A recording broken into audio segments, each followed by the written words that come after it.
네, 여러분 안녕하세요. 고려대 문화유산융합학부의 신상철입니다. 오늘 아시아 인문자산 강좌의 일환으로 저는 이 유럽으로 수출된 아시아 7기, 동아시아 7기에 대한 유럽 미술시장의 인식과 유입 경로에 관해서 강연을 하도록 하겠습니다. 이번 강좌는 이제 국립중앙박물관에서 현재 진행하고 있는 아시아를 칠하다라는 이 기획 전시와 연계돼서 기획이 된 것으로 그렇게 알고 있습니다. 저는 개인적으로 이 전시를 보고 7기의 어떤 미학적인 가치, 아름다움에 정말 감탄을 했습니다. 아직 전시를 보지 않으신 분들은 꼭 이 전시 반드시 좀 감상하시기를 그렇게 추천을 드리고 싶습니다. 오늘 제가 강연을 통해서 전달할 내용은 그 7기 자체의 어떤 제작 기술에 관한 내용은 아닙니다. 저는 프랑스에서 17, 18세기 유럽 미술사를 전공을 했고, 특히 제가 연구하는 분야는 소장품에 관한 역사입니다.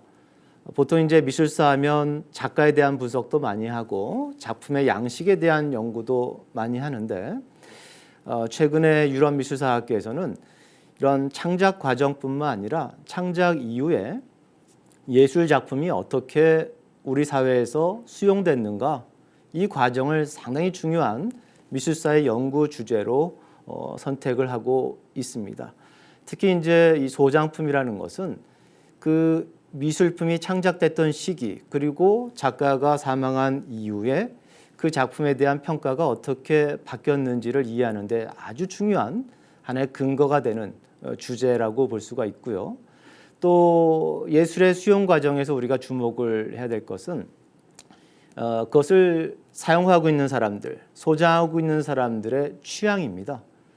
보통 이제 우리가 미술을 양식의 변화 과정을 통해서 많이 설명을 하려고 합니다. 그럴 때 우리에게 중요한 것은 왜 양식이 바뀌었을까라는 점입니다. 우리가 르네상스를 아주 유럽 미술의 아주 전성기, 최고의 정점에 올라 있는 그런 작품들이라고 평가를 하는데, 왜 그 르네상스 양식이 지속되지 않고 바로크라는 기괴한 양식으로 바뀌었는가?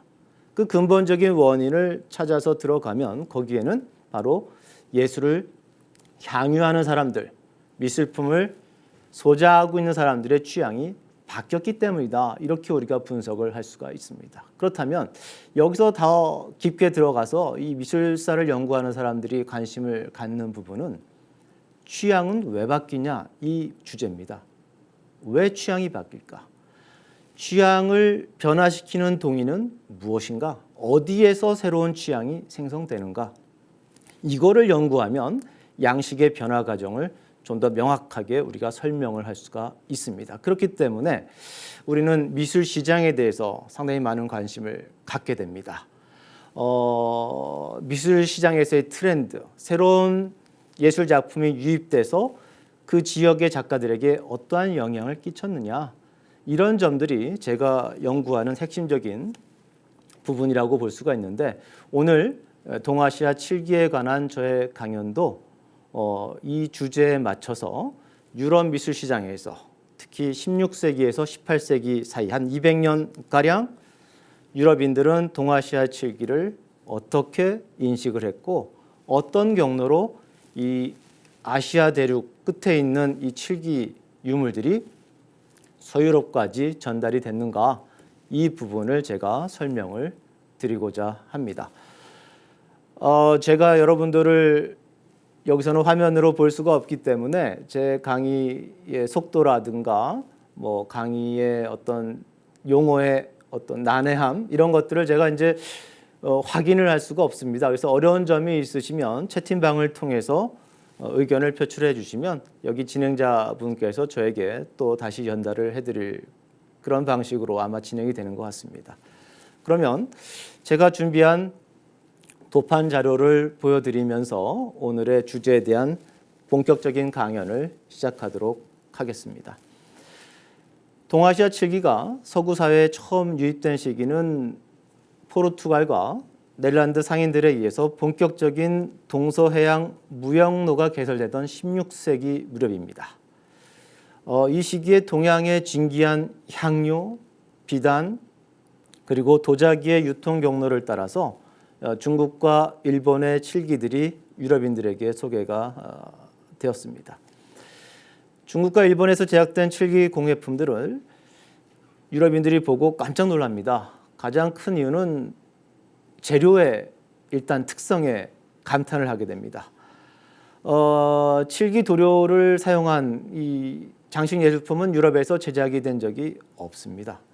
그리고 그것을 만들어내는 기술적인 우수성, 또 거기에 들어가는 문양들의 미학적 가치.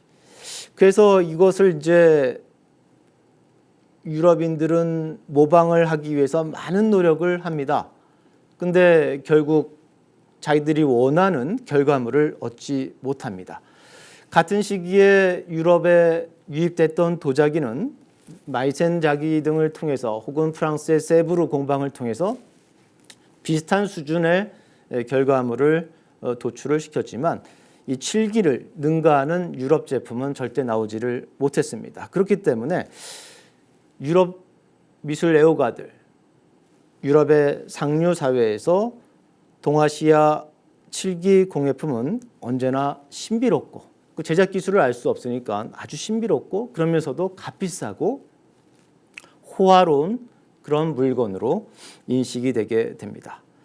화려한 빛깔, 또 자신들에게 친숙하지 않은 이국적인 문양, 그러면서 도자기를 연상시키는 아주 매끄러운 표면, 그리고 내구성도 아주 뛰어나서 실용적 가치도 높은 이러한 동아시아 칠기 공예품을 유럽인들은 아주 중요한 소장품의 일환으로 수집을 하게 됩니다. 16세기 말부터 18세기 말까지 포르투갈 선단과 유럽 국가들의 동인도 회사를 통해서 빠르게 이 동아시아 칠기들이 유럽 미술 시장에 유입이 되게 됩니다. 이때 유통됐던 이 칠기 공예품에 관한 기록은 우리가 이 동인도 회사의 거래 목록, 경매 도록, 그리고 이제 소장가들이 사망을 하면 유산 목록을 또 만듭니다. 그런 목록에서 우리가 확인을 해볼 수가 있습니다.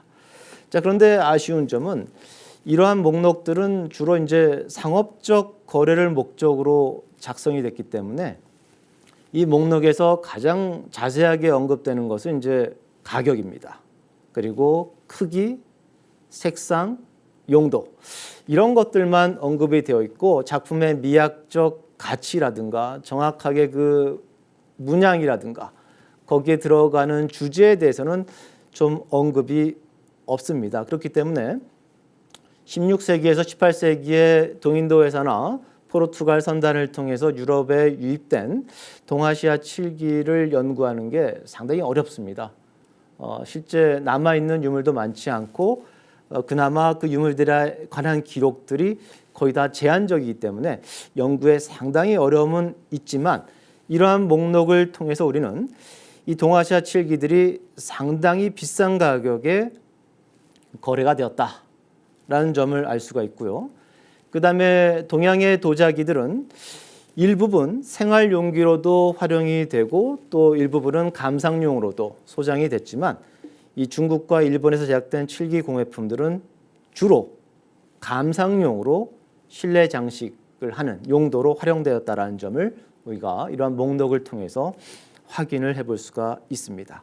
이 점은 이 칠기들이 유럽 사회에서 워낙 귀했기 때문에 도자기에 벌써 수량이 한정되어 있기 때문에 그러한 독특한 감상 형태가 창출되었다라고 분석을 해볼 수가 있습니다. 근대 이전에 유럽 사회에서 동아시아 칠기 공예품의 소장가는 왕실 구성원, 고위 귀족 혹은 아주 부유한 상업 자본가에 한정이 되어 있었기 때문에 동양에서 들어온 칠기 공예품을 소유하는 것 그 자체가 유럽 사회에서 부와 신분을 상징하는 증표가 되기도 했습니다. 자, 그렇기 때문에 유럽의 그 문헌 목록에서 가장 먼저 언급되어 있는 이 동아시아 칠기들은 대부분 유럽 강대국 왕실 소장품으로 이렇게 기록되어 있는 경우가 많습니다. 특히 오스트리아를 지배했던 합스부르크 왕가 소장품에서 가장 먼저 문헌 기록에 동아시아 7기가 언급이 되고 있습니다. 오스트리아 대공 페르디난드 2세 그리고 신성 로마 제국의 황제였던 루돌프 2세의 소장품 목록에 남반 7기 양식의 일본 7기 공예품이 기록으로 수록이 되어 있습니다. 이 유물들은 대략 1590년에서 1600년대 초반에 유럽으로 유입된 것으로 분석이 되고 있습니다. 지금 보고 있는 이 화면 속에 보이는 이 작품이 바로 현재 오스트리아 비엔나 미술사 박물관에 소장되어 있는 합스부르크 왕가의 루돌프 2세 황실 소장품이라고 볼 수가 있습니다. 이 밖에 이제 또 아주 일찍이 1616년에 기록된 일본 7기로는 스페인 마드리드에 위치한 데스칼레스 레알레스라는 수도원에 있는 소장품인데요. 이 작품도 대략 1600년을 전후해서 유럽에 유입이 된 것이다. 이렇게 우리가 분석을 하고 있습니다. 여기서 이제 독특한 것은 우리가 동방무역하면 이제 포르투갈을 먼저 떠오르고 그 다음에 이제 네덜란드 동인도 회사들을 여러분들이 생각을 하게 될 텐데 왜 오스트리아의 합스부르크 왕가가 가장 먼저 이 일본 7기를 소장하고 있을까라는 점인데요. 이 점은 이제 좀 이따 제가 설명을 드리겠지만 이 유물들이 유럽으로 오는 과정에서 가장 주도적인 역할을 한 것은 이제 포르투갈입니다. 그런데 당시에 이 1600년을 기점으로 해가지고 포르투갈의 정치적 위상이 급격하게 약화가 됩니다. 그러면서 이제 스페인과 합병이 되는데 당시 스페인을 지배했던 왕가는 여러분도 잘 알다시피 합스부르크 왕가입니다. 그래서 이 포르투갈을 통해서 유럽 미술 시장으로 유입된 이 동아시아의 7기는 바로 이 스페인으로 선물로 전달이 되고 다시 스페인 합스부르크 왕가는 자신들의 본가의 성격을 띠고 있는 오스트리아 합스부르크 왕가로 이 유물들을 또 전달을 하게 됩니다. 자, 이런 과정을 통해서 유럽 사회 전반에 특히 상류 사회에 이 동아시아의 7기 유물이 아주 빠르게 전파되는 그런 현상이 나타나게 됩니다. 이 포르투갈은 서구 사회에서 동아시아 7기의 가치를 알리는데 아주 중요한 역할을 했습니다. 1497년에 이 포르투갈의 국왕 마누엘 1세가 이 바스코 다가마에게 이제 두 가지를 요청을 합니다. 하나는 동방 기독교 국가를 발견해라. 그리고 인도에 있는 향신료를 구입하라. 라는 이제 명령을 내리면서 이 바스코 다가마의 이제 항해가 시작이 됩니다. 바스코 다가마는 아프리카를 돌아서 희망봉을 넘어서 이렇게 인도로 이제 진출을 하게 됩니다. 이때 이제 서구 사회에서 동인도라는 개념이 이제 등장하게 됩니다. 포르투갈에서 서쪽으로 나가서 이 대서양을 건너서 만나는 지점, 그러니까 당시에는 신대륙, 지금의 아메리카 대륙을 유럽인들은 서인도라고 불렀고 이 포르투갈 항구에서 동쪽으로 출발을 해서 아프리카 남단의 희망봉을 넘어서 인도 방향으로 가서 만나는 지역을 유럽인들은 동인도라고 부르게 됩니다. 그래서 한 18세기 말까지 유럽 사회에서 동인도라는 것은 배를 타고 동쪽으로 가서 희망봉 오른쪽에 있는 지역을 지칭하는 그런 단어로 사용이 되게 됩니다. 그러니까 우리가 흔히 아는 중동 지역, 오리엔트 지역 혹은 실크로드의 거점이었던 중앙아시아는 적어도 이 개념에는 포함되지 않았다라고 볼 수가 있습니다. 이 바스코 다가마의 선단은 세 척의 배로 구성이 되어 있었습니다. 약 한 170명의 선원이 승선했던 것으로 이제 추정이 되고 있는데요. 이 바스코 다가마는 상당히 운이 좋았던 것 같아요. 이 아프리카 연안을 따라서 이제 항해를 하다가 이 지금의 이제 케냐의 문바사 항에 도착을 했는데 거기서 인도에서 온 상선과 조우를 하게 됩니다. 그래서 인도의 그 해상 무역을 했던 사람들이 이 바스코 다가마 일행을 인도로 이끌어 갑니다. 그리고 인도에 도착을 하니까 또 거기에 누가 있었냐면 이베리아 반도에서 축출됐던 무어인이 거기서 이제 활동을 하고 있었어요. 당연히 이들은 포르투갈어, 스페인어를 할 줄 알았습니다. 그래서 바스코 다가마는 언어적인 문제를 아주 쉽게 해결하고 새로운 루트를 빠르게 습득을 하면서 동방무역에 성공을 하게 됩니다. 그러면서 시나몬, 정양, 육두구 이런 것들을 이제 대량으로 싣고서 1499년 여름 포르투갈로 귀환을 했습니다. 세 척의 배가 출발했는데 귀향은 두 척만 했다고 합니다. 그런데 이 두 척에 실린 향신료만 가지고도 2년간의 항해 경비를 뺀 막대한 이득을 얻게 됩니다. 그래서 당시에 재미난 것은 리스본에 거주하고 있었던 이 베니치아 출신의 상인이 이 상황을 이제 자기 고향 사람들한테 편지로 보냅니다. 그러면서 이 새로운 항로가 개척이 됐기 때문에 앞으로 이제 베니스 사람들은 레반트 무역을 포기하고 물고기나 잡으면서 살아야 될지도 모르겠다라는 그런 우려 섞인 편지가 기술이 될 정도로 상당히 막대한 그런 성과를 얻게 됩니다. 자, 그래서 1502년 2월에 이 바스코 다가마가 이끄는 두 번째 선단이 동인도를 향해서 출발을 합니다. 이때는 20척의 배가 대선단을 구성을 해서 이제 항해를 했고 이때 이제 가져온 향신료가 약 1,500톤 정도가 됩니다. 그러면서 이 아프리카 대륙을 연안을 따라서 가는 이 항로들 그리고 인도에 만든 이 거점 도시를 통해서 동방 무역을 상당히 오랜 기간 동안 이 포르투갈이 독점을 하게 됩니다. 1500년부터 1535년까지 매년 5척에서 6척의 배가 포르투갈의 항구를 출발해서 인도에 도착을 했다고 합니다. 상당히 이제 정기적으로 동방 무역이 진행이 된 거죠. 이때 이제 우리가 주목을 해야 될 것은 이 스페인의 동방 무역은 전적으로 왕실이 단독으로 주도했다라는 점입니다.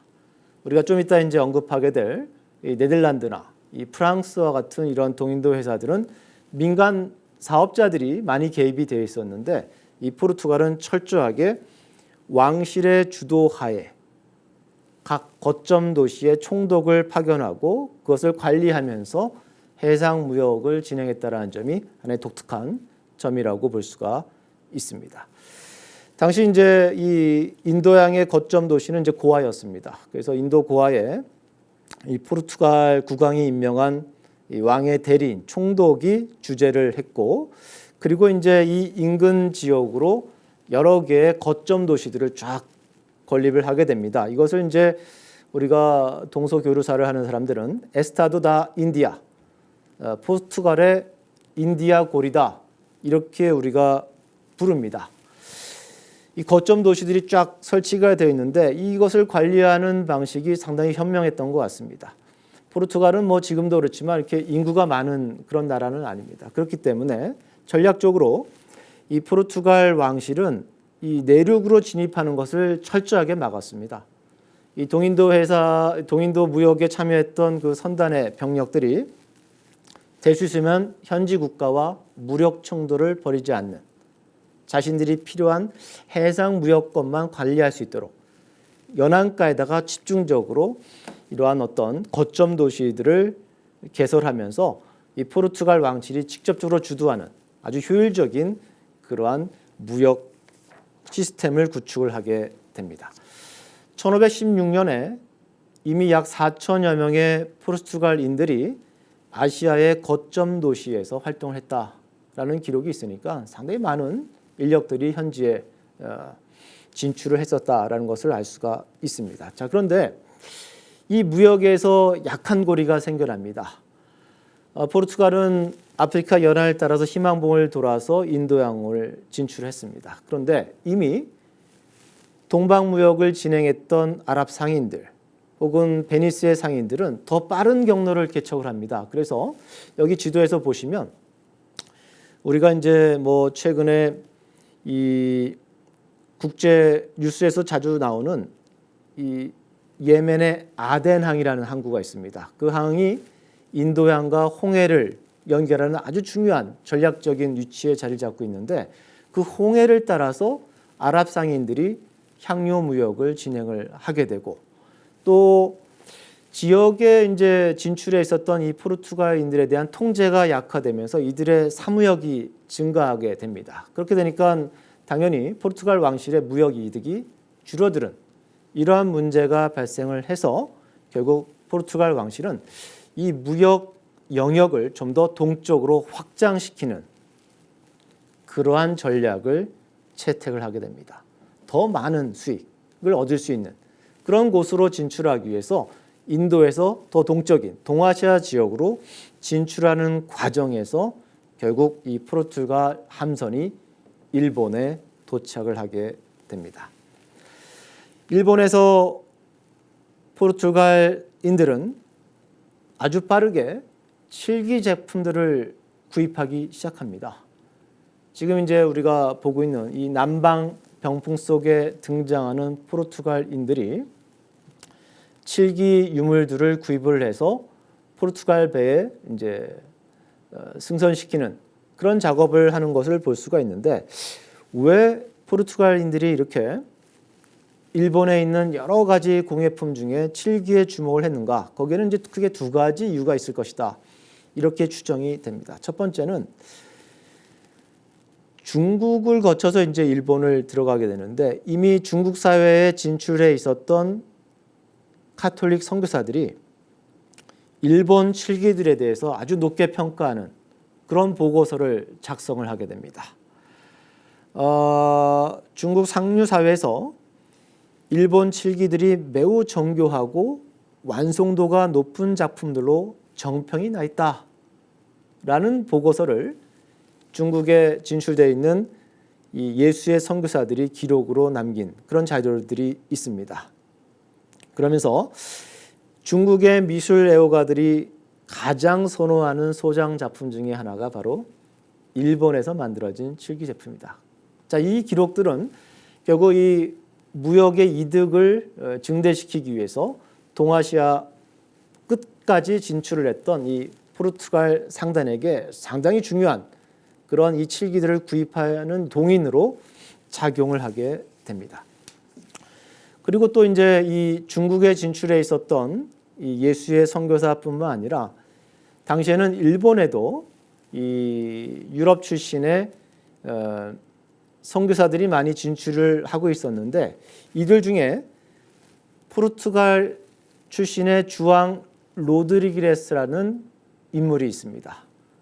보통 이제 주앙 로드리게스 추주라고 많이 우리가 부르는데요. 왜냐하면 이 로드리게스라는 이름이 여러 명이 있습니다. 그래서 이런 사람들과 좀 구별하기 위해서 이 사람이 통역사로서 여러 해 동안 일본과 포르투갈을 연결해주는 그런 작업을 했기 때문에 흔히 이제 이 사람을 통사라고 부릅니다. 그래서 주앙 로드리게스 추주라고 우리가 부르는 이 인물이 일본어를 포르투갈로 번역하는 사전을 만들고 그러면서 거기에다가 일본 칠기의 재료적인 특성, 제작 기법에 대한 내용을 담습니다.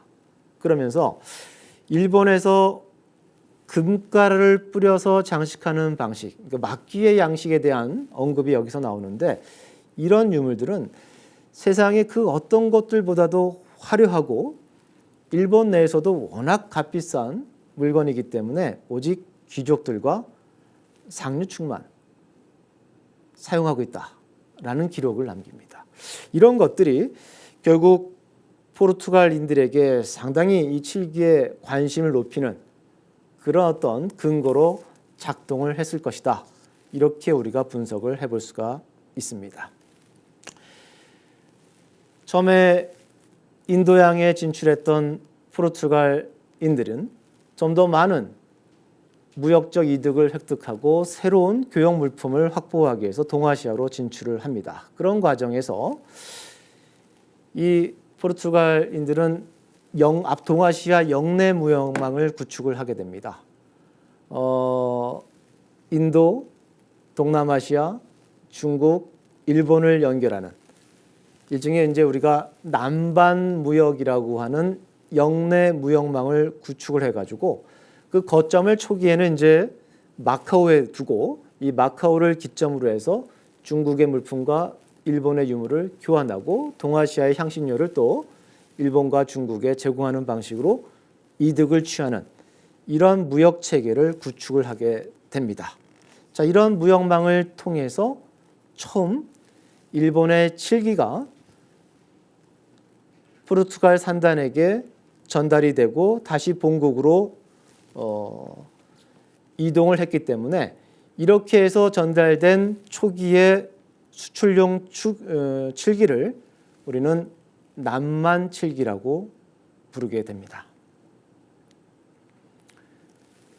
남만이라는 것은 이제 여러분들 많이 들어보셨겠지만 그 말 자체는 남쪽의 오랑캐, 그러니까 서양인을 지칭하는 건데 주로 이 16세기에서 17세기 사이에 일본에 진출한 서양인 선교사들에 의해서 그들의 활동에 영향을 받아서 만들어진 그런 미술품을 우리가 전체적으로 이제 통틀어서 남반 양식이라고 부르게 되는데 칠기도 바로 이 시점에 포르투갈인들의 주문에 의해서 제작되고 유럽인들의 생활 양식에 적합한 방식으로 만들어진 그리고 그런 문양들이 가미된 칠기들이 제작이 되게 됩니다.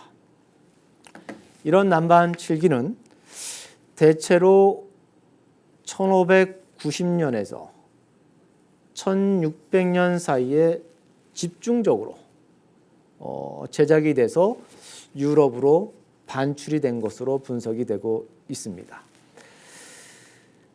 처음에는 포르투갈 선단에 의해서 유럽으로 보내진 남만 칠기들은 판매를 목적으로 한 그런 상품이었기보다는 선물 용도로 활용되었을 것이다. 이렇게 우리가 추정을 하고 있습니다. 앞서 말씀드렸듯이 당시 남만 칠기가 집중적으로 제작되던 1590년에서 1600년 이 시점은 이 유럽의 이 왕조의 지용도가 아주 급격하게 바뀌고 있던 그런 시점입니다. 특히 이제 오스트리아 합스부르크 왕가가 스페인을 병합을 했고 그리고 스페인에 진출했었던 필리페 2세가 포르투갈 왕을 또 겸직을 하게 되면서 결국 이제 혼인 관계에 의해서 유럽의 주요 왕실들이 쫙 연결이 되게 됩니다. 그러니까 이제 포르투갈은 결국 스페인 왕실의 지배를 받게 된 건데 이 스페인 왕실은 오스트리아 하스부르크 왕가 출신이고 또 스페인을 지배했던 이 합스부르크 왕가의 공주는 프랑스와 또 혼인 관계를 맺어가지고 예를 들어서 루이 14세의 어머니가 바로 이 합스부르크 왕가의 공주가 됩니다. 자, 그러니까 이 포르투갈이 일본에서 주문 제작해서 만들어 온 이 남반 칠기는 이러한 정치적인 혼란한 관계 속에서 주요 강대국 왕실에게 선물로 증정이 되게 됩니다. 그러니까 일반적으로 우리가 보지 못하는 아주 독특한 형태의 칠기들이 이 시대에 많이 제작이 되는 것을 볼 수가 있습니다. 예를 들어서 지금 이제 도판에서 보이는 이 작품은 머스킷 총의 그 상단부를 일본에서 제작한 칠기로 이렇게 장식을 한 그런 유물이라고 볼 수가 있고요. 또 이들 포르투갈, 스페인 그리고 이 프랑스는 거의 대부분 다 이제 카톨릭 국가였으니까 이 카톨릭의 재래용으로 또 많은 일본의 칠기들이 제작이 돼가지고 유럽으로 반출이 되게 됩니다. 이런 형태의 칠기는 사실 이제 아시아에서 흔히 볼 수 없는 그런 이제 작품들이라고 볼 수가 있겠죠. 그래서 뭐 미사를 진행을 할 때 혹은 개인적으로 성경을 읽을 때 쓰는 받침대라든가 아니면 성모자상을 이제 운반할 때 사용하는 이러한 함들이 일본에서 제작이 돼서 유럽 주요 왕실 그리고 종교 고위 사제들에게 선물로 증정되는 그런 현상들이 나타나는 것을 볼 수가 있습니다. 그렇기 때문인지 이 포르투갈 선단의 교육 목록, 인벤토리라고 하는 그들이 작성한 목록에는 이런 작품들이 거의 기록이 되어 있지 않습니다.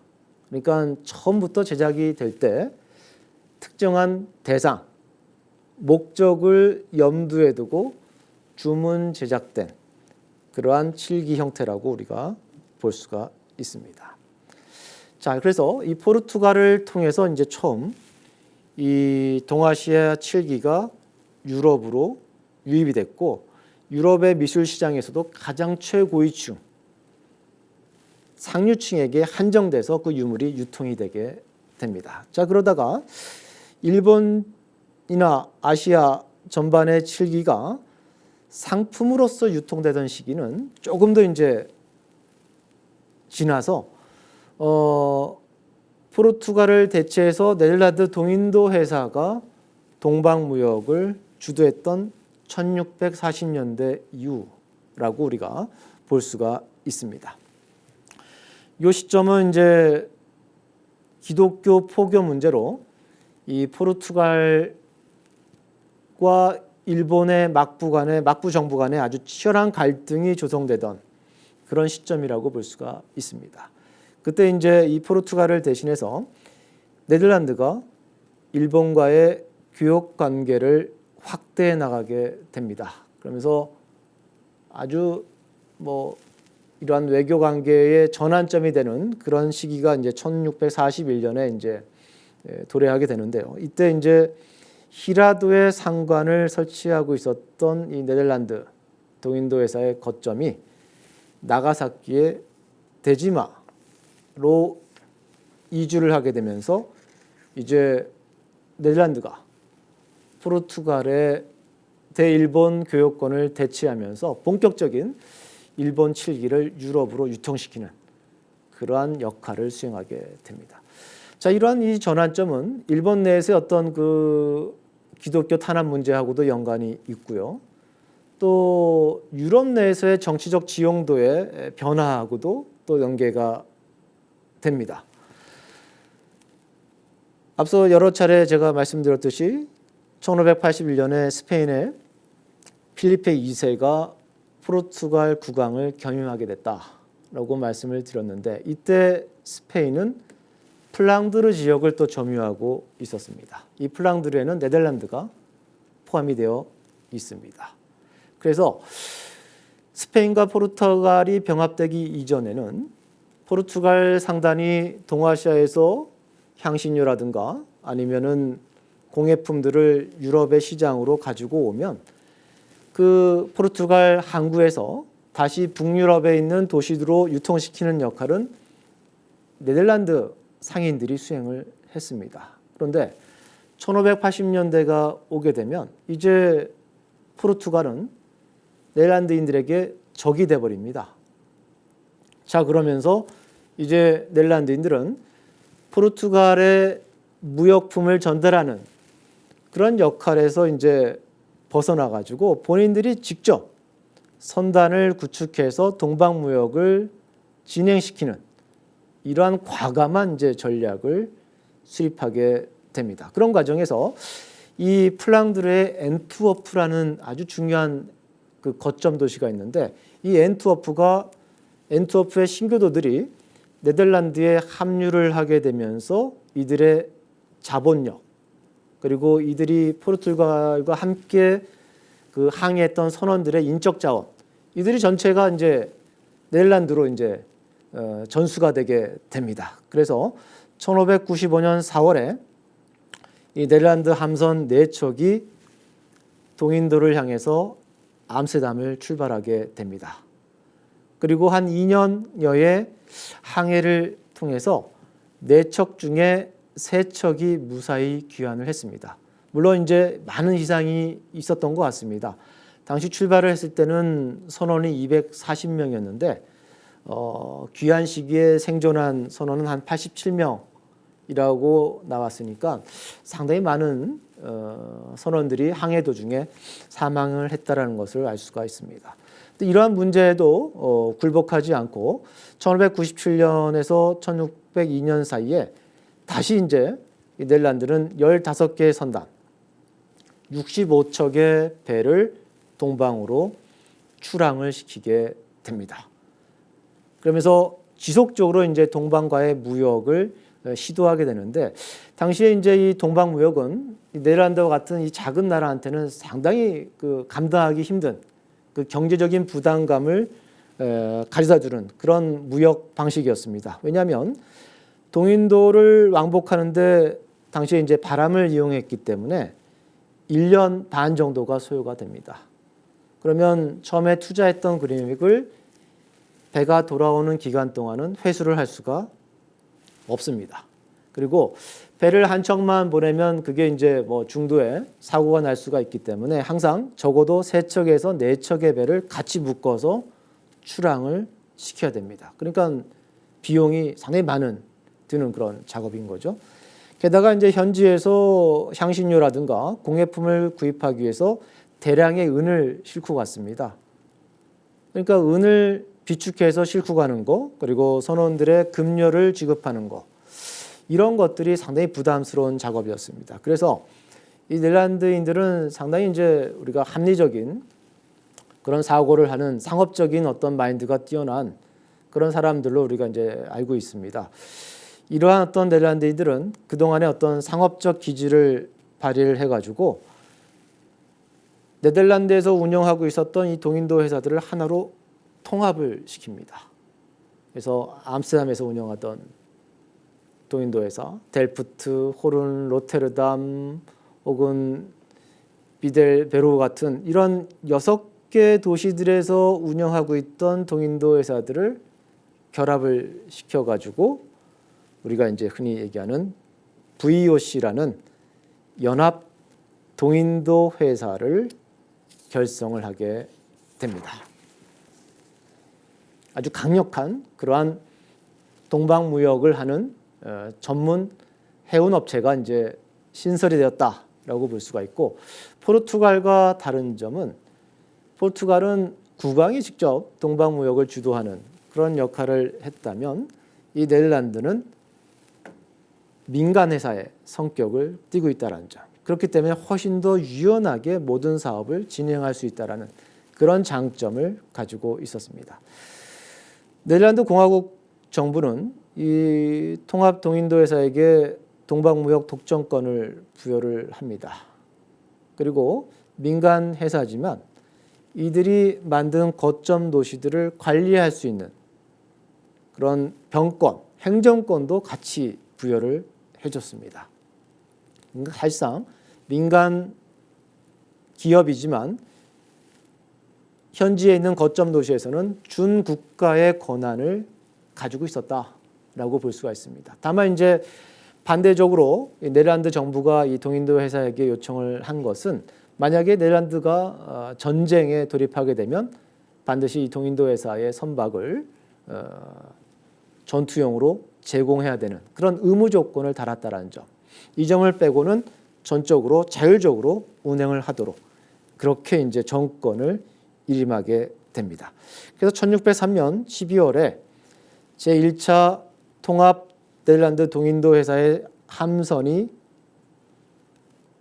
출발을 합니다. 이때 12척의 배가 이제 결집이 돼서 출발을 했는데, 이때부터 본격적으로 동방 무역권을 둘러싸고 포르투갈과 네덜란드 간의 물리적인 갈등이 이제 발생하게 됩니다. 이때 네덜란드 정부와 네덜란드에 있는 통합 동인도 회사의 운영진은 아시아에 있는 포르투갈의 거점 도시를 공격하라라고 이 동인도 회사의 함선에게 지시를 내리게 됩니다. 자, 그러면서 우선 동남아시아 자카르타에다가 네덜란드 동인도 회사를 위한 거점 도시를 만들고 이 도시를 바타비아라고 이제 명명을 합니다. 그리고 그 옆에 있는 이 포르투갈에게는 아주 중요한 거점 도시인 말라카를 무력으로 점령하라는 명령을 내립니다. 그리고 실론섬, 이 실론섬은 이제 시나몬의 아주 중요한 생산지로 알려져 있는 곳인데 이곳에서 포르투갈인들을 추방을 시키게 됩니다. 그러면서 1640년대, 50년대 접어들게 되면 점차 이제 동방무역의 모든 해안로에 있는 거점 도시들은 네덜란드가 지배하는 그러한 상황이 도래하게 됩니다. 그러니까 상당히 빠르게 이 포르투갈이 개척해놓은 해양 무역 노선을 따라서 네덜란드인들이 동방에 진출을 했다라고 볼 수가 있습니다. 이러한 이제 빠른 성장에는 이 독특한 이 동인도에서의 운영 체제가 큰 기여를 했다라고 우리가 분석을 할 수가 있는데요. 일단 네덜란드 안에는 17인회라고 불리는 이사회가 있었습니다. 여기서 아주 큰 결정을 내리고 그리고 이제 이 바타비아라는 그 거점 도시에는 총독과 6인으로 구성된 평의회가 설치가 되어 있었습니다. 근데 이 평의회가 단독으로 모든 결정을 내릴 수가 있었습니다. 뭐 전쟁을 치를 수도 있고 군대를 동원할 수도 있고 그리고 지역에 있는 유력한 세력들과 협상을 맺어서 협약을 체결할 수도 있고 그러니까 모든 결정을 포르투갈 본국에 있는 왕한테 요청을 하고 승인을 받아야 활동을 할 수 있었던 포르투갈의 상단에 비해서 네덜란드 동인도 회사들은 신속하게 현지 상황에 맞게 모든 상업 전략을 수립해서 시행해 나갈 수 있는 아주 효율성을 갖추고 있었기 때문에 이 16세기, 17세기 초반에 동방무역의 주도권이 네덜란드로 옮겨져 갔다. 이렇게 우리가 분석을 해볼 수가 있습니다. 자, 이런 과정에서 이제 일본에서 포르투갈인들이 기독교 포교 문제로 막부와 큰 갈등을 빚게 됩니다. 이 갈등을 네덜란드인들은 놓치지 않았죠. 네덜란드는 신교도 국가였고 포교에는 자신들은 관심이 없다. 우리는 철저하게 상업적인 관점에서 일본과의 관계를 수립하고 싶다라고 막부에게 제안을 합니다. 그러면서 심지어 이 아마쿠사, 시마바라 지역에서 이제 카톨릭 일본에서 이제 난이 발생했을 때 네덜란드는 함선을 거기에 파견을 해서 대포를 또 발사를 해줍니다. 그러니까 같은 어떤 큰 틀에서 봐서는 뭐 기독교 세력권에 있는 그런 어떤 갈등이 발생했을 때 오히려 네덜란드는 일본 막부편에 서서 그 진압을 하는데 도움을 줬기 때문에 결국 1641년 일본 막부는 포르투갈을 대신해서 네덜란드를 새로운 교역 대상국으로 설정을 하게 되고 이것이 이제 1641년 대시마 상관이 개설되는 아주 직접적인 계기가 된다. 이렇게 볼 수가 있습니다. 자, 그래서 이러한 관계는 19세기 중반 일본이 이제 근대 개항을 하기 이전까지 사실상 이 네덜란드가 일본과의 무역을 독점하는 그러한 현상을 만드는 하나의 어떤 기본적인 토대가 된다라고 우리가 볼 수가 있습니다. 자, 이 과정에서 동인도 회사의 운영, 경영을 총괄하고 있었던 이 임원회에서 이 대지마에 설치되어 있는 네덜란드 상관자에게 직접적으로 어떤 물품을 구입해서 유럽으로 보내라 라는 지시를 내립니다. 그 지시에 일본 7기가 명시되어 있습니다. 그러니까 포르투갈 상단은 현지에 와서 현지에서 아주 값비싸게 거래되고 있는 동아시아의 7기를 보고 이거를 선물용으로 유럽에 보냈다라고 한다면 이 네덜란드 상단은 본국의 지시를 받아서 아주 체계적으로 일본에 있는 우수한 7기 제품을 구입하고 그것을 높은 수익에 판매하기 위한 목적으로 유럽으로 이송을 하게 됩니다. 지금 보시는 이 17세기 말에 유럽 미술 시장에서 열렸던 그 경매 장면을 보면 뭐 좌측에는 상하라든가 뭐 아프리카에서 온 새라든가 이러한 독특한 유물이 자리 잡고 있는 것을 볼 수가 있지만, 또 오른쪽 끝에 아주 끝에 보면 아시아 칠기 유물로 보이는 것이 등장을 하고, 또 심지어 병풍처럼 보이는 그런 유물도 이 경매에 거래가 되고 있는 것을 볼 수가 있습니다. 실제로 이 당시에 거래됐던 유물 목록입니다. 여기에 보면 정확하게 자판이라는 용어가 등장을 합니다. 제가 빨갛게 이렇게 박스를 친 이 부분을 보시면, 이 문헌은 이제 유럽에서 소장과 사후에 그 사람이 가지고 있던 유물을 이제 거래하기 위해서 경매가 개설이 됐는데, 그때 이제 이 거래 품목에 대한 상세한 설명, 그리고 가격을 이제 명시해 놓은 인벤터리인데, 거기에 보면 앙시앙 라크 듀 자뽕이라고 표시가 되어 있습니다. 동아시아 칠기 중에서도 일본 거 중에서도 오래된 에이션트 라크, 이게 아주 값비싼 가격이라고 이렇게 명시가 되어 있는 것을 볼 수가 있습니다. 이것은 이제 아마 이 첫 번째로 시기성 때문에 높은 가격에 거래가 됐을 것이다라고 우리가 추정을 할 수가 있고, 두 번째는 초기에 유럽으로 유입된 일본의 칠기가 최상류층의 소장품으로 들어갔고, 이것들이 이제 유럽의 미술 애호가들에게 하나의 어떤 소유 욕구를 아마 발생시킨 것이 아닌가. 그렇기 때문에 아주 처음부터 유럽 미술 시장에서 일본 칠기가 고가에 거래된 것을 알 수가 있습니다.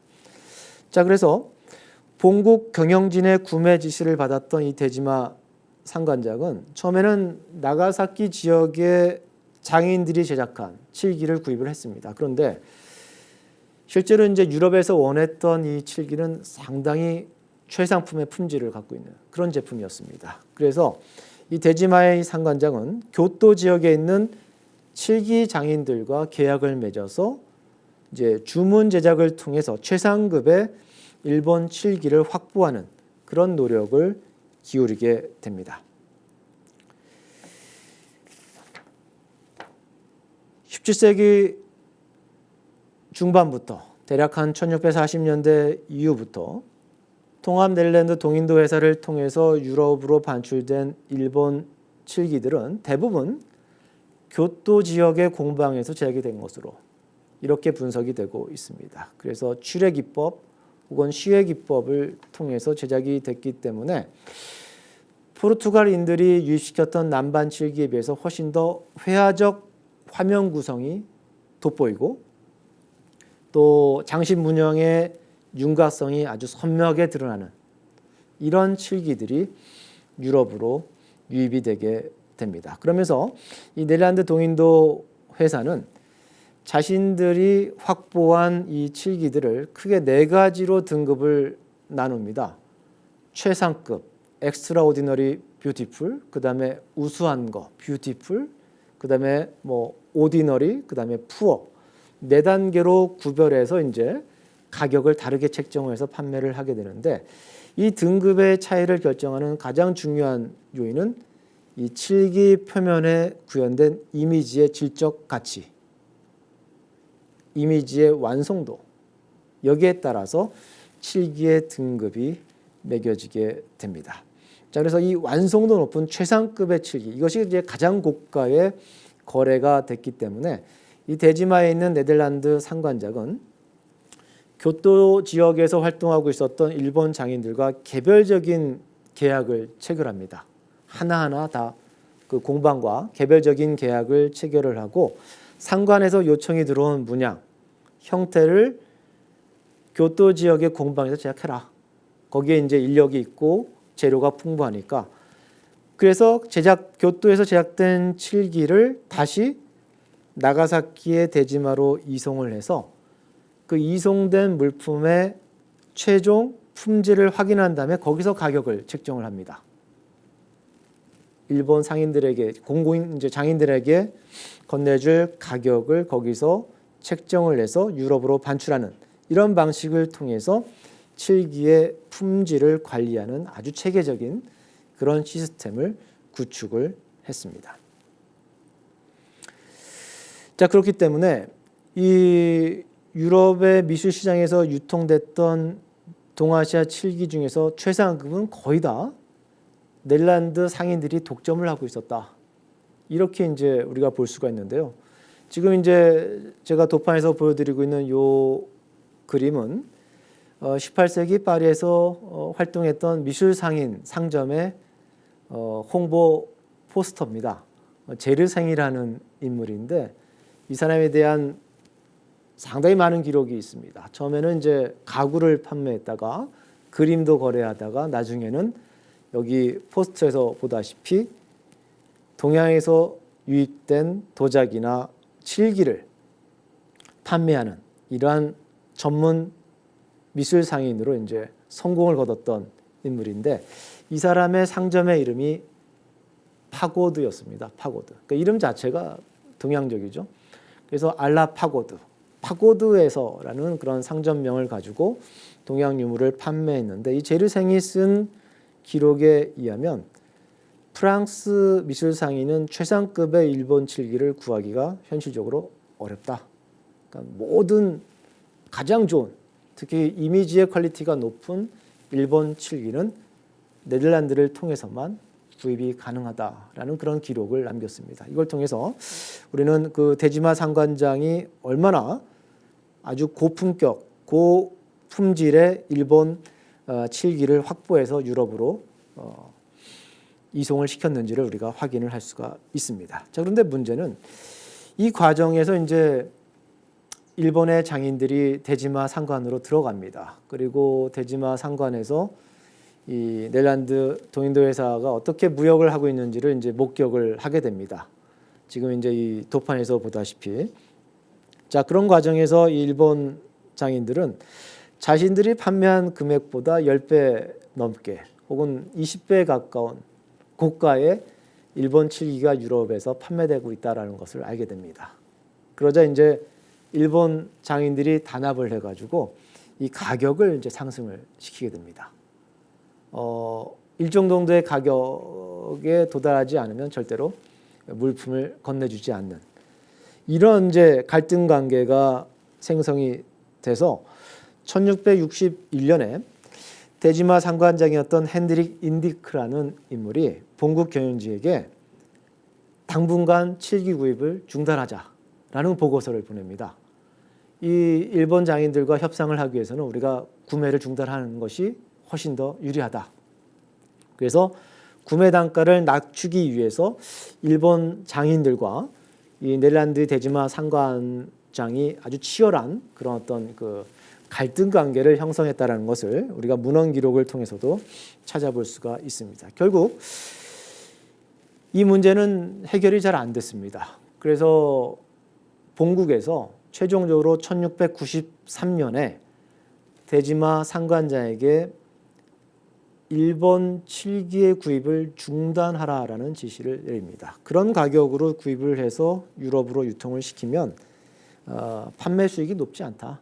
그러니까 다른 대체물을 찾아라라고 이제 지시를 하게 되면서 1693년부터는 네덜란드 통합 동인도 회사를 통한 어떤 오피셜한 경로를 통한 일본 칠기의 유입은 중단이 되는 그런 현상이 나타나게 됩니다.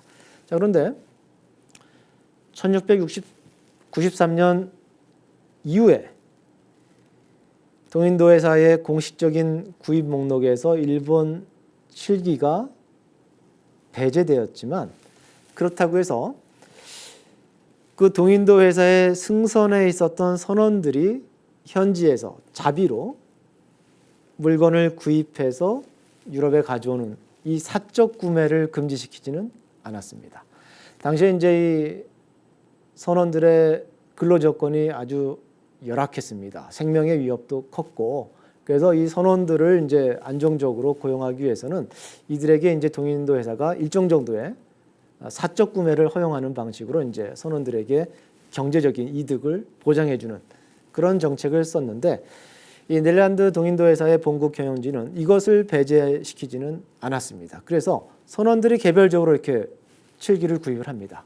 여기 이제 남반병풍의 그 장면이 아주 재밌게 잘 묘사가 돼 있어요. 그래서 자기 등에다 이렇게 메고서 이제 가고 있는 이런 모습이 나오는데 이렇게 이제 구입된 물품은 사실 이제 본국까지 이들이 가져오기는 쉽지 않았던 것 같습니다. 그래서 우리가 아까 남만 무역망이라는 영내 무역망이 이제 구축이 됐다고 했는데 특히 이제 이 인도 지역 또 네덜란드 동인도 회사의 거점이 있었던 바타비아 그리고 지금의 이제 태국에 있는 그 시암 통킹 지역 이 지역에 일본으로 진출하지 못했던 프랑스나 영국의 동인도 회사의 거점이 있었습니다. 여기에 가면 이제 비싸게 이걸 팔 수가 있었어요. 그래서 일종의 2차 일본 칠기 거래 시장이 영내 무역망 내에서 이제 형성이 되게 됩니다. 그러면서 영국과 프랑스의 이 동인도 회사는 네덜란드가 독점하고 있었던 일본 무역을 이제 개입을 하지 못했던 그런 약점을 이러한 영내 무역망을 통해서 사무역을 통해서 확보한 제품들을 유럽으로 이송시키는 이런 방식으로 경제적인 이득을 취하게 됩니다. 자, 그런 과정에서 인도 동쪽 해안가로 많은 유럽 국가들의 동인도 회사들이 상점을 개설합니다. 거기에 이제 수장고도 있고 거기에 이제 선단을 이제 정박시키는 이런 항구들을 개설하게 되는데 이 해안의 이름이 코로만델 해안입니다. 이 코로만델 해안에서 2차 무역, 영내 무역망 혹은 사무역을 통해서 확보한 동아시아의 칠기들이 프랑스나 영국, 동인도 회사를 통해서 유럽으로 진출하는 새로운 교역망이 형성되게 됩니다. 이것을 이제 유럽 미술시장에서는 코로만델 칠기라고 부르게 됩니다. 이 코로만델 칠기는 인도 코로만드 동부에서 만들어진 것이 아니라 실제 제작은 중국 남부의 광동 지역에서 제작이 됐고 여기서 만들어진 혹은 일본에서 사무역을 통해서 유출된 칠기들이 코로만델 해안에서 선적이 돼서 유럽으로 갔다라는 의미에서 이 칠기들을 코로만델 칠기라고 이제 부르게 됩니다. 1600년대 중반 네덜란드 동인도 회사의 일본 칠기 구매량이 급속하게 줄어들고 또 1693년 공식적인 일본 칠기 구입이 중단되는 이런 시점에 코로만델 칠기의 유입량이 상당히 증가하는 그런 현상이 나타나게 됩니다. 특히 이제 코로만델 칠기에서 가장 인기를 끌었던 제품은 바로 이제 이 병풍입니다. 검정색 혹은 이제 짙은 이 갈색 바탕에다가 중국의 풍속, 풍경 혹은 이제 화조 문양으로 장식된 이 대형 칠기 병풍이 영국과 프랑스 미술 시장에서 아주 큰 인기를 끌게 됩니다. 뭐 워낙 규모가 컸기 때문에 가격도 아주 높았습니다. 대체로 이제 12폭의 형태로 제작된 작품들이 많았고 한 폭의 크기가 세로가 3m, 폭이 60cm라는 아주 대형 칠기 작품들이었는데 자, 이 칠기들이 유통이 되는 이 사례들을 보면서 우리는 이제 유럽인들이 왜 이런 아시아의 문양, 중국의 풍속, 역사 이야기가 담겨 있는 이러한 대형 병풍을 수집했을까? 그 어떤 단서를 여기서 이제 우리가 찾아볼 수가 있습니다. 사실상 유럽인들은 병풍을 그렇게 실용적으로 이렇게 사용하지는 않았습니다. 유럽의 가구라든가 뭐 실내 환경에서 병풍이 어떤 역할을 하는 경우는 거의 없었다라고 볼 수가 있습니다. 자, 이 그림을 보시면 여기서도 이제 병풍이 등장하는데 물론 이것은 이제 코로만델 병풍은 아닙니다. 일본에서 만든 병풍인데 실제로 병풍이 하는 역할이 별로 없습니다. 우리는 여러 가지 용도로 사용을 하는데, 유럽은 병풍을 가지고 실내 공간을 분할을 한다든가 어떤 제의적인 요소로 사용한다든가 이렇게 사용한 흔적이 거의 없습니다. 다만 이제 프랑스 루이 14세의 동생이었던 이 필립 오를레앙이라는 공작이 자기의 어떤 성이었던 생클루에서 거대한 이제 만찬을 1670년대에 이제 개최를 하면서, 이때 코르만델 병풍을 이제 만찬장 한가운데 이렇게 딱 배치를 해가지고 그 저택의 화려함을 이제 과시했다. 이런 기록이 궁정인들의 일기에 등장하는 그런 사례가 있긴 합니다. 근데 이것을 빼고는 사실상 실용적인 목적으로 병풍이 사용된 경우는 거의 없다. 그렇다면 왜 프랑스나 영국의 귀족들은 막대한 거금을 주고 높이가 3m, 12폭의 이러한 웅장한 규모의 코르만델 병풍을 구입을 했을까? 자, 그것을 이제 알 수 있는 단서는 바로 다른 데 있습니다. 바로 이 병풍을 원형 형태로 활용한 것이 아니라 이것을 해체해서 재활용하는 이런 방식으로 이제 이 유럽의 소장가들이 코르만델 병풍을 실제로 이제 소장을 하게 되는데요. 대부채로 이제 가장 많이 볼 수 있는 게 벽면에 랑브리의 재료로 활용하는 사례입니다. 랑브리라는 것은 이제 목재 패널을 이용해서 성의 벽면을 장식하는 그런 장식 예술 기법을 불어로 랑브리라고 부릅니다. 유럽의 귀족들의 저택은 이제 돌로 석재로 지어지다 보니까 겨울에 상당히 차갑고 난방이 잘 안 되고 시각적으로 느낌이 좀 좋지가 않았습니다. 그래서 실내에 이제 나무 장식을 많이 하게 되는데, 그 나무 장식을 지금 이 도판에서 보다시피 코르만델 병풍을 이용해서 하게 됩니다. 그 다음에 또 우리가 많이 볼 수 있는 사례가 이 병풍을 패널 하나하나씩 해체를 해서 이걸 가지고 새로운 유럽식 가구를 만드는 그런 활용 사례입니다. 자, 코르만델 병풍 자체는 실용적 가치가 없었는데 거기에 들어가는 패널들을 가지고 여러 가지 장식물을 만들어냅니다. 그럼 그걸 만들어서 어떻게 활용을 했느냐? 가장 중요한 것은 바로 이 병풍 속에 있는 이미지, 그 이미지를 감상하기 위한 수단으로 코르만델의 대형 병풍을 구입해서 사용을 했을 것이다. 이렇게 우리가 분석을 해볼 수가 있습니다. 이미지에 대한 관심이 커졌다는 거예요. 1600년대 후반, 1700년대를 들어서게 되면서 영국과 프랑스, 특히 프랑스 사회에서 중국 이미지에 대한 관심이 커졌다. 이것이 이제 코르만델 병풍이 프랑스 미술 시장에서 아주 고가에 거래됐고 크게 인기를 끌었던 이유라고 볼 수가 있습니다. 자, 이 점은 언뜻 보기에 좀 이해가 안 되는 부분이 있습니다. 유럽의 미술 시장에서 유통됐던 동아시아의 유물들, 혹은 예술품들을 우리가 품목별로 쭉 분석을 해보면 압도적으로 도자기가 많습니다. 그 다음에 이제 칠기 유물이고, 그리고 가장 적은 게 회화 작품입니다. 지금 보시는 요 목록은 제가 이제 프랑스에서 한 5년 동안 프랑스 국립문서보관소에 소장되어 있는 18세기 귀족들의 소장품 목록을 제가 추적을 해서 분석을 했습니다.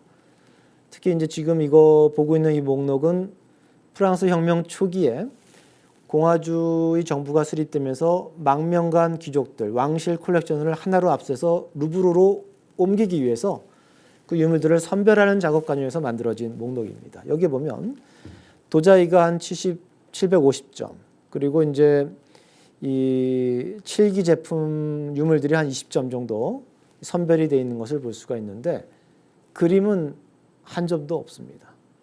이 목록 말고도 개별적인 소장품 목록 혹은 제르센과 같은 미술 상인들이 거래했던 판매 목록을 봐도 중국이나 일본의 회화 작품은 없습니다. 그 가장 큰 이유는 바로 이 동양 회화에서 원근법하고 명암법이 결여되어 있다는 점. 이 점을 이제 유럽의 미술 애호가들은 가장 동양 회화를 감상하는 치명적인 장애 요인이다. 이렇게 이제 판단을 했습니다. 현실을 재현하는 거, 그 재현하려면 사실감이 그림에 실현이 돼야 되고, 그러기 위해서는 원근법과 명암법이 사용이 돼야 되는데 동양 회화에는 그게 보이지 않는다. 그렇기 때문에 서양의 미술 애호가들이 봤을 때 동양 회화는 유럽 회화사의 역사에서 중세 수준에 머물러 있다. 이런 어떤 잘못된 판단을 내리게 됩니다. 또 프랑스 아카데미를 중심으로 해서 이제 새로운 고전주의가 미술계에서 이제 확산이 되면서 앙드레 펠리비안과 같은 이제 미술 이론가는 그림에서 가장 중요한 것은 주제라고 이제 설파합니다. 아카데미의 핵심 이론이기도 한데 그림은 관념의 산물이다라는 얘기를 합니다. 화가가 왜 그림을 그리느냐? 자기의 생각을 시각적으로 구현하기 위해서다. 그렇기 때문에 어떤 주제가 그림을 판가름하는 첫 번째 기준이 된다. 따라서 종교화를 그린다면 종교적인 가치를 스토리를 통해서 전달을 해줄 수 있어야 되고, 역사적인 주제를 그린다고 한다면 거기에 어떤 정치적인 메시지 이런 것들이 담겨 있어야 된다. 그것이 보는 사람이 읽어낼 수 있는 가독성이 담겨 있는 그러한 내러티브한 서사가 있는 그림을 화가들이 그리도록 그렇게 아카데미는 교육을 시켰는데, 당시 유럽인들은 동양 회화에 있는 주제를 판별할 수 있는 능력이 없었습니다. 동양의 텍스트가 해석이 안 됐고 거기에 담겨 있는 주제가 무엇인지 전혀 알 수가 없었기 때문에 기법적인 문제점, 주제를 해독할 수 없었다는 문제, 이것 때문에 포르투갈이든 네덜란드든 프랑스 동인도 회사든 동방무역을 통해서 막대한 유물이 유럽으로 전달이 됐지만 거기에는 동양의 회화가 포함되지 않았다라고 볼 수가 있는데, 코르만델 병풍은 이미지를 감상하기 위해서 구입이 됐다라는 점, 이게 상당히 이제 독특한 요소라고 볼 수가 있습니다. 그래서 이 점에 대해서 이 크레 클루나스 같은 이 미술사학자들은 17, 18세기 유럽인들에게 동양 회화와 동양 이미지는 다른 장르였다. 이렇게 이제 분석을 하고 있습니다. 회화는 원근법, 명암법, 주제에 대한 이해도가 낮았기 때문에 감상이 어렵다. 이렇게 판단을 했다면 이 코르만델 병풍 속에 있는 이미지 혹은 뭐 칠기 공예품, 다른 함 같은 일본 칠기에 있는 이런 이미지 혹은 도자기에 담겨 있는 문양들, 이런 것들은 그림이 아니기 때문에 이것은 충분히 그들의 이국적 취향을 충족시킬 수 있는 감상용 대상이 된다. 이렇게 판단을 했기 때문에 적극적으로 이 코르만델 병풍을 수입을 해서 이것을 벽에 부착을 시키는 랑브리 재료로 활용을 한다든가 아니면 유럽식 가구로 재활용하는 이러한 형태가 나타나는 것을 이제 우리 볼 수가 있습니다. 특히 이러한 현상은 프랑스에서 아주 강하게 등장을 했고 시기적으로는 이제 18세기에 그 정점에 이르게 되는데, 이 18세기에 오게 되면 이제 프랑스 미술계에서 이 시누아질이라는 양식이 등장하게 됩니다. 국내에서는 이제 뭐 약간 생소한 용어라고도 볼 수가 있는데, 이 두 개의 불어 단어가 합성이 돼서 만들어진 미술 양식 용어입니다. 시누아지리에서의 시누아는 중국인, 중국의를 뜻하는 형용사입니다. 거기에 뒤에 있는 세리라는 것은 유행, 시리즈 이런 뜻이에요. 연서. 그래서 두 단어가 합쳐지면서 시누아지리, 보통 시누아지리는 항상 S가 붙어서 복수로 사용을 합니다. 이러한 용어가 등장하겠는데, 이 용어의 이제 본 뜻은 중국에서 가져온 유물, 혹은 중국에서 가져온 유물을 가지고 만든 프랑스 예술품, 혹은 프랑스인이 만든 미술품인데 동양의 분위기가 연출되는 이러한 작품들을 포괄적으로 부를 때 신화질이라는 단어를 썼습니다. 그런데 사실 세 가지는 다른 개념이죠. 중국에서 가져온 유물은 중국과 일본에서 제작을 한 것이고, 이걸 가지고 프랑스인이 만든 것은 프랑스의 예술품인 거고, 그다음에 동아시아 풍으로 만든 것도 이것은 프랑스인 예술가가 만든 결과물이죠. 그런데 이 신화지리는 이 세 가지를 다 포괄적으로 지칭하는 용어로 사용을 했습니다. 그 이유는 뭐냐면 이 신화지리 양식 자체에 중국이나 일본에서 온 원본 유물이 포함이 되어 있기 때문이었습니다. 도자기는 중국에서 왔고 거기에 청동으로 로코코 장식을 입혀서 도자기를 하나의 어떤 용기로 사용한 것이 아니라 조각처럼 감상용으로 전환시키는 이러한 형태가 이제 신화질이고, 또 중국의 코로만델 병풍의 패널을 해체해서 프랑스 로코코 가구 양식과 일치시키는 새로운 캐비넷이나 코모드를 만드는, 그렇기 때문에 원본 재료로서의 동양 유물과 그로부터 파생된 장식 미술품을 구별할 필요가 없었다. 따라서 이 세 가지를 포괄적으로 지칭하는 용어로 신화지라는 양식 개념이 사용됐다라고 볼 수가 있습니다. 또 이 용어의 특이한 것은 중국뿐만 아니라 일본에서 온 것도 다 신화지라고 불렀습니다. 아까 제가 보여드린 그 목록에 보면 앙시앙 라크 두 자뽕이라는 단어가 나옵니다.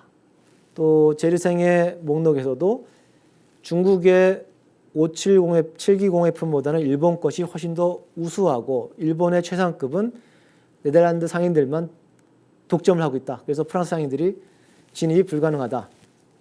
이러한 기록을 남긴 걸로 봐서 17, 18세기 미술시장에서 중국 유물과 일본 유물을 구별할 수 있는 능력이 분명히 있었습니다. 그럼에도 불구하고 그것을 지칭하는 용어는 신화라는 개념으로 사용을 했습니다. 그래서 여기서의 신화는 단순히 중국을 지칭하는 것은 아니었던 것 같습니다. 동아시아를 대표하는 개념, 동방무역을 통해서 동아시아에서 얻은 모든 유물은 다 신화지리라는 개념으로 사용이 됐기 때문에 일본의 칠기 혹은 코로만델 지역에서 온 유물들 이런 것들까지 다 포괄적으로 이 개념은 그 범주를 가지고 있다, 이렇게 볼 수가 있습니다. 자, 그래서 이 신화지리가 크게 이제 18세기에 유행을 하게 됩니다. 거기에는 이제 저는 두 가지 또 원인이 있다고 이제 분석을 할 수가 있는데요. 첫 번째는 아주 양질의 최상품의 유물이 당시 유럽의 미술 시장에서 유통됐다라는 점. 좋은 작품들을 봤기 때문에 시각적인 감흥을 얻었다라는 점.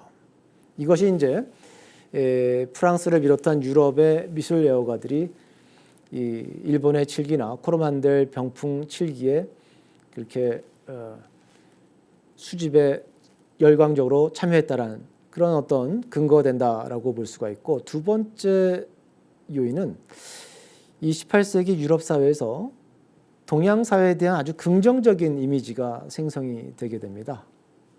특히 이제 프랑스의 지식인들을 통해서 유럽인들은 동아시아, 중국, 일본을 자신들의 문명의 원류가 되는 그리스 로마와 같은 아주 오래된 고대 역사를 갖고 있는 문명권, 그리고 문자를 활용해서 역사에 대한 기록이 풍부하고 또 자신들이 가지고 있지 못했던 장식 예술에 대한 아주 탁월한 기술력을 갖고 있다는 그런 지역으로 인식을 하게 됩니다.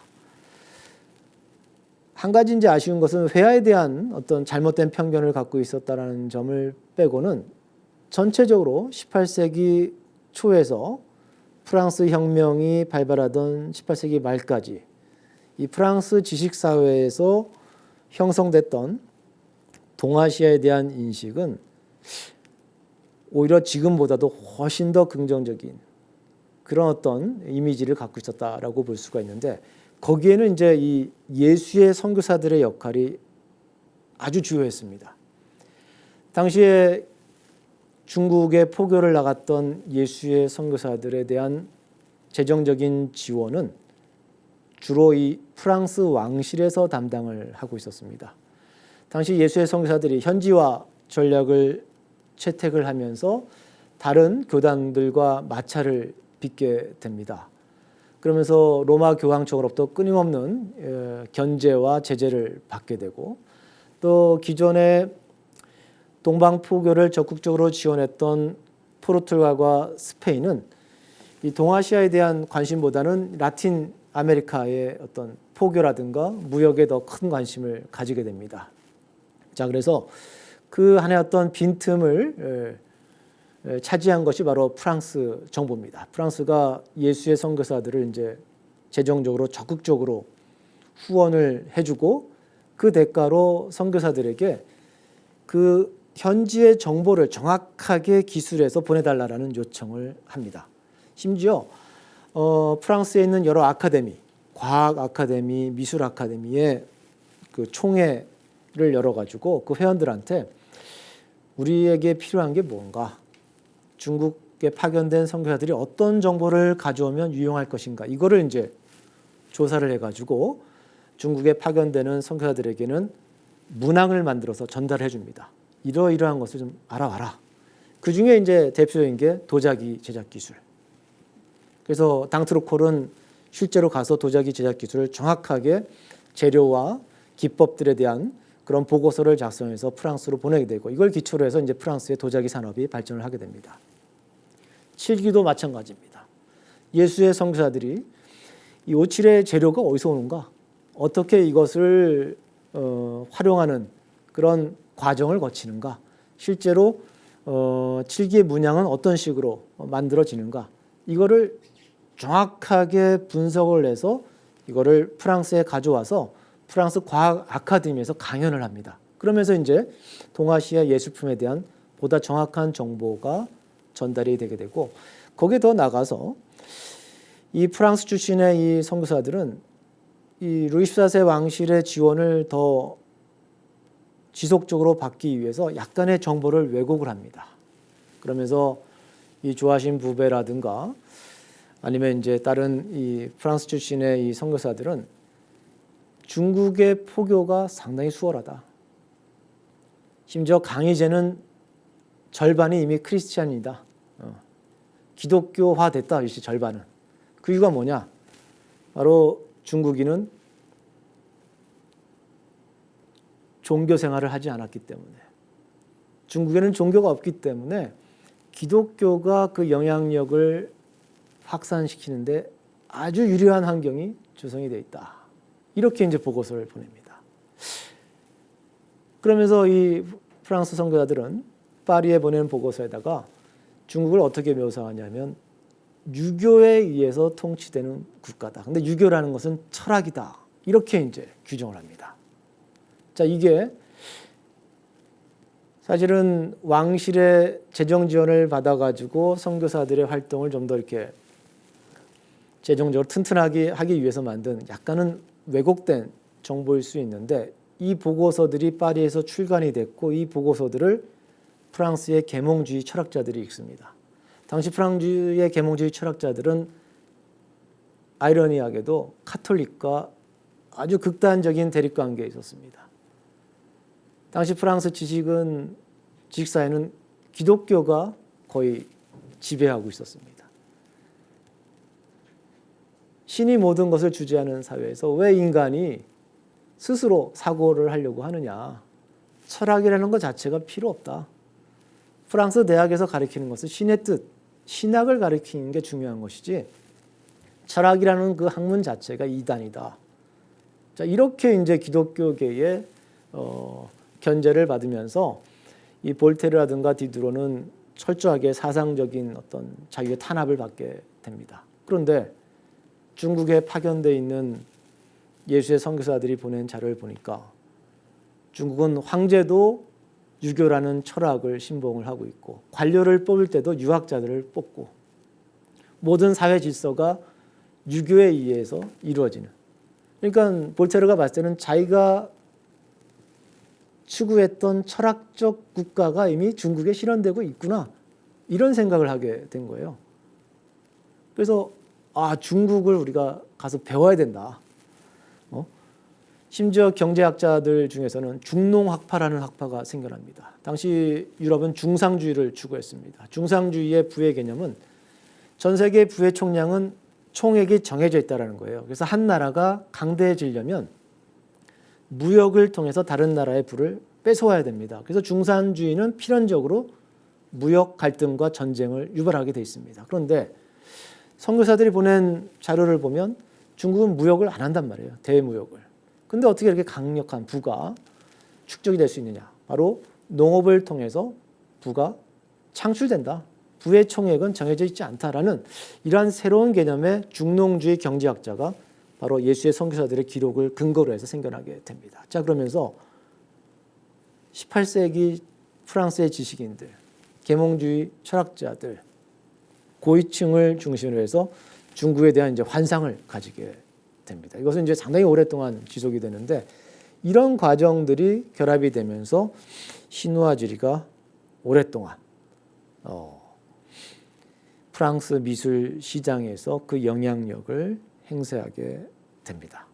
자, 이 점은 우리가 이제 이 동아시아의 미술이 유럽 사회로 유입이 되고 그러한 미술품들이 어떠한 과정을 통해서 사람들에게 수용이 되는지를 파악하는 데 있어서 아주 중요한 두 가지 요소를 우리에게 제공해 줍니다. 첫 번째는 양질의 우수한 작품을 직접 눈으로 본다라는 거. 그것이 이제 시각적인 감흥을 불러일으키고 이걸 계기로 콜렉션, 유물을 수집하는 문화가 형성되는 거. 이것이 이제 동아시아 미술품이 빠르게 유럽 사회에 이제 안착하는 하나의 첫 번째 요인이 됐다라고 볼 수가 있고요. 두 번째는 지식입니다. 유물에 관련된 지식. 뭐 1차적으로는 제작 기술이 될 수가 있고 조금 더 나아가면 그 유물이 제작된 지역의 문화적인 전통과 환경, 역사, 사회 구조 혹은 사상 이런 것들을 소개하는 이러한 과정들이 더 접목이 됐을 때 그 예술품에 대한 인식은 지속성을 가질 수가 있게 됩니다. 앞서 회화는 상당히 왜곡된 편견을 가지고 유럽인들이 그 회화를 동양의 회화를 감상하는데 어려움을 겪었다라고 말씀을 드렸는데 이 점도 결국 19세기에 가면은 결국 해소가 되게 됩니다. 본격적으로 이제 동양학이라는 연구가 진행이 되고 동양의 역사서 혹은 문인들의 문학 작품들이 번역이 되기 시작합니다. 그리고 동양 회화 작품에 있는 한자를 해독할 수 있는 전문가들이 등장하게 되면서 작품을 해독해서 전달을 하고 그리고 동양의 회화 이론, 미학 개념을 설명하는 그런 이론 작업이 이루어지게 되면서 결국 동양 회화에서 원근법과 명화법은 큰 의미가 없다라는 것을 유럽인들이 깨닫게 되면서 그때부터 이제 유럽인들의 동양 콜렉션 안에 회화가 포함이 되게 됩니다. 자, 그래서 서로 다로 멀리 떨어진 이질된 그런 문명권에서 미술 작품을 통해서 문화가 교류되고 그걸 통해서 새로운 양식이 창출되는 그런 과정, 그것을 우리가 오늘 일본 7기와 코로만들 7기를 통해서 좀 살펴봤습니다. 저는 이 과정이 상당히 흥미로워서 제가 프랑스에서 소르본 대학에서 미술사 석박사를 할 때도 논문 주제로 이제 연구를 했고 지금도 계속해서 이 주제를 가지고 연구를 하고 있습니다. 자, 그러면서 이제 한 가지 아쉬운 점, 어쩌면 두 가지입니다. 두 가지인데 마지막으로 이제 우리가 3시 30분에 이 강연을 이제 종결하기로 돼 있는데 두 가지 아쉬운 점을 말씀을 드리자면 왜 여기에 한국은 포함되지 못했을까라는 점입니다. 가장 큰 이유는 바로 유럽의 미술 애호가들이 한국의 최상급 예술품을 볼 기회가 없었다라는 거.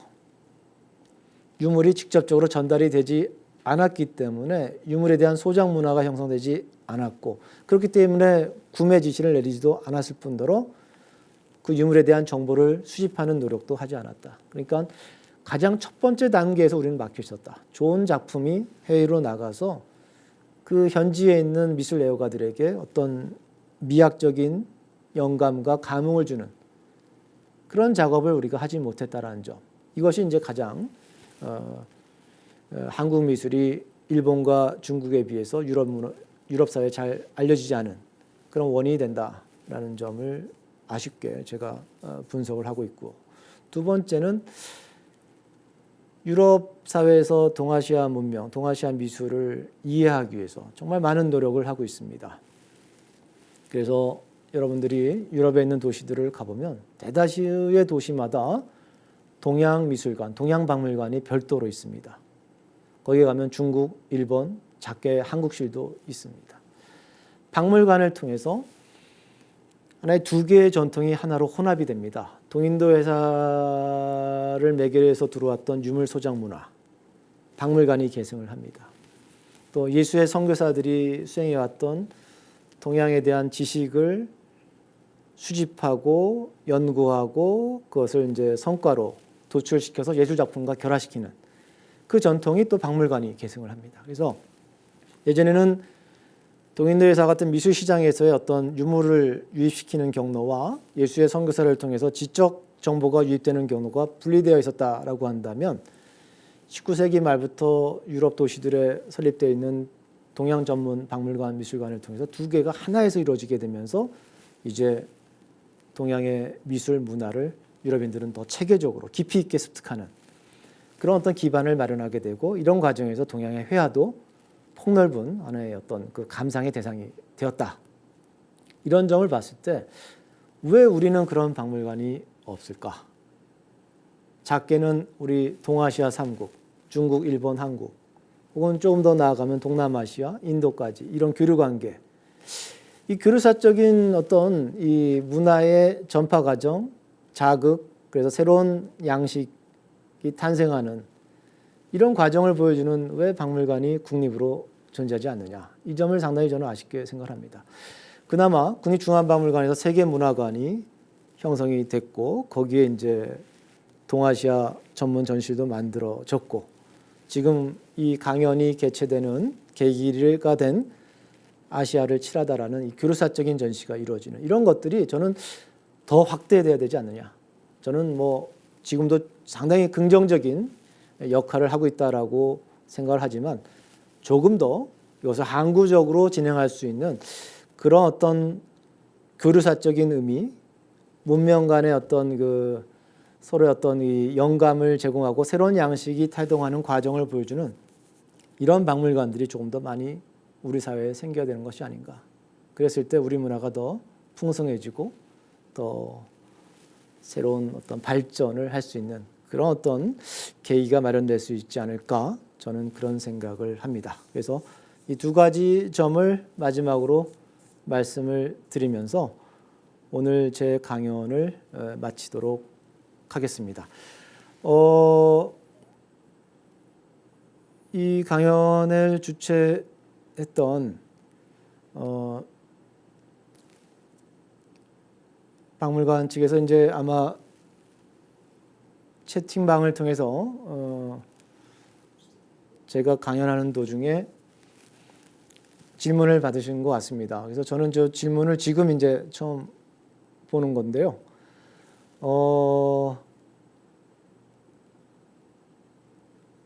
자, 첫 번째 질문을 여러분들도 보시는지 모르겠는데 지금 제 화면에 이제 띄워진 것은 포르투갈이 이제 남만 칠기 양식을 일본으로부터 처음 가져왔는데 이것이 어떻게 해서 오스트리아나 이제 스페인으로 전달이 돼서 현재 보관이 됐느냐 궁금하시다고 말씀을 드렸는데, 결국 이제 아까 제가 초반에 이야기했던 이 1581년에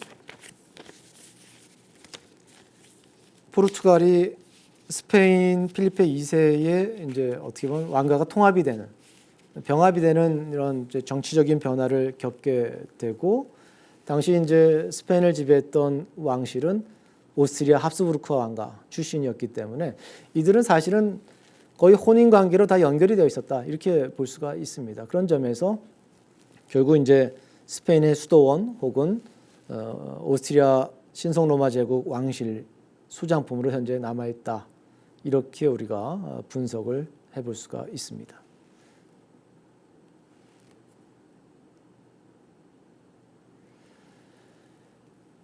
결국 이제 이 칠기가 도자기에 비해서 이제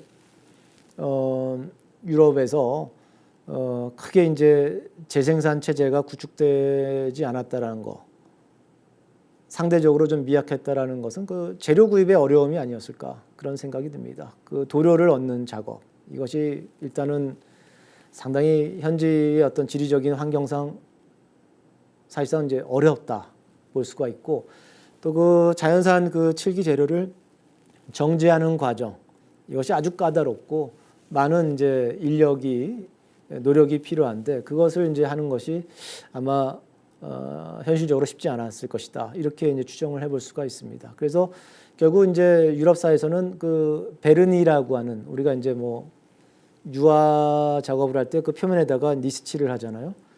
그런 것들을 기반으로 해서 이제 유사한 도료를 만들어냅니다. 그래서 그것을 이제 프랑스에서는 베르니 막댕이라고도 부르는데요. 막댕 형제가 만들었다고 해서 이제 그런 도료들도 만들어서 아시아의 칠기처럼 아주 그 짙고 맑고 투명한 그런 색을 내지는 못했지만 유사한 형태의 도료를 만들어서 실제로 이제 제품으로 유통시키기도 했습니다.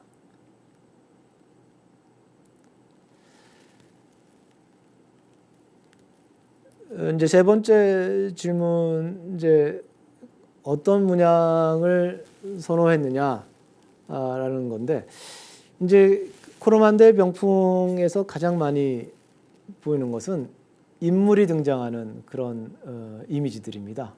어떤 스토리가 있는. 그래서 유럽은 항상 이제 그 어떤 회화적 이미지를 볼 때 중요했던 것이 아마 그 내러티브한 구조였던 것 같습니다. 서사가 있는 거. 그래서 거기서 뭐 사냥을 한다든가, 아니면은 뭐 어떤 연희가 펼쳐진다든가, 아니면 이제 중국의 상류층의 어떤 일생의 그 사람의 이제 삶의 모습이 순차적으로 표현이 됐다든가, 그래서 어떤 스토리가 구현되어 있는, 그래서 그 스토리를 통해서 일종의 이제 자신들이 궁금해했던 동아시아인들의 생활상, 가옥의 구조, 혹은 의상, 스타일, 그리고 거기서 이제 무엇을 먹고 어떤 연희, 축제를 즐기는지, 이런 것들을 어느 정도 전달하는 그런 정보를 담긴 그런 이미지들을 상당히 선호했다라고 볼 수가 있고, 마지막 질문은 이제 상당히 흥미로운데, 이렇게 이제 포르투갈을 통해서, 네덜란드 동인도 회사를 통해서, 그럼 나중에 프랑스나 영국의 동인도 회사를 통해서 많은 동아시아의 공예품들이 유럽 미술 시장에 유입이 됐는데, 그러면 유럽의 미술품은 동양으로 유입이 되지 않았느냐, 이런 질문이신데, 결국은 이제 제가 첫 번째 했던 그 언급, 취향이라는 문제와 연계해서 우리가 설명할 수 있지 않을까 싶습니다. 취향이라는 게 어떻게 보면은 동아시아에서 유럽 미술품에 대한 취향이 형성되지 않았다. 수요가 없었기 때문에 유입이 되지 않았겠죠. 그러면 취향은 어떻게 생겼느냐? 유럽인들에게 동양 미술에 대한 취향은 제가 앞서 말씀드렸듯이 유물과의 물리적인 접촉, 작품을 직접 대하면서 눈으로 보고 경험한 그것이 하나의 어떤 미학적 감흥으로 발전을 하게 되면서 유물 수집의 동기가 마련됐다, 이렇게 얘기했고, 그 유물이 수집이 되면서 그 유물에 대한 정보가 또 필요하게 되면서 예수의 선교사들을 통한 중국 텍스트들, 혹은 일본의 텍스트들이 번역이 되고 역사가 소개되는, 또 심지어 미학 이론이 체계적으로 정립돼서 알려지는 이런 과정을 통해서 동양 미술에 대한 소장 문화가 아주 확고하게 유럽 사회에 자리 잡았다. 이렇게 볼 수 있다고 한다면 우리는 이 두 가지가 다 사실은 근대 이전에는 형성되지 않았기 때문에 우리가 특별히 동양 미술품에 대한 필요성, 유입의 어떤 동기가 마련되지 않았는가, 마련되지 않았다. 이렇게 우리가 분석을 해볼 수 있을 것 같습니다. 자, 그래서 오늘 제가 아시아 인문자산 강좌의 일환으로 유럽으로 수출된 아시아 7기, 동아시아 7기에 대한 유럽 미술 시장에서의 인식과 유입의 경로에 관한 제가 준비한 강연은 이상으로 마치도록 하겠습니다. 어떻게 잘 흥미로운 시간이 됐는지 모르겠습니다. 제가 오늘 말씀드린 내용은 이번 전시 도록에 제가 한 챕터를 작성을 했습니다. 거기에 좀 상세하게 서술이 되어 있고, 또 신노아질이라든가 예수의 선교사들이 동서 미술 교류에서 어떤 역할을 했는지는 제가 기존에 써놓은 논문들이 있습니다. 그래서 좀 더 구체적인 내용, 이런 것들을 좀 알고 싶은 분들은 그런 글들을 참고하시면 좋지 않을까 이런 생각이 들고, 마지막으로 이 아시아를 칠하다를 제가 도록을 준비를 하고, 그러면서 이 칠기에 대한 자료도 새롭게 다 보고, 그리고 이 전시를 보니까 너무나 이게 재밌게 느껴졌습니다. 그래서 가장 중요한 것은 텍스트를 통해서 미술품을 이해하는 것도 좋지만, 첫 번째는 작품을 보고 그 작품이 갖고 있는 매력, 거기서 이제 정서적인 감을 얻는 게 가장 중요하다. 그렇기 때문에 이 전시가 제가 알기로는 아마 조만간 3월 초쯤에 이제 끝나는 것으로 알고 있는데, 종료되기 전에 꼭 이 전시를 보시기를 추천하면서 오늘 제가 준비한 오늘 강연은 마치도록 하겠습니다. 감사합니다.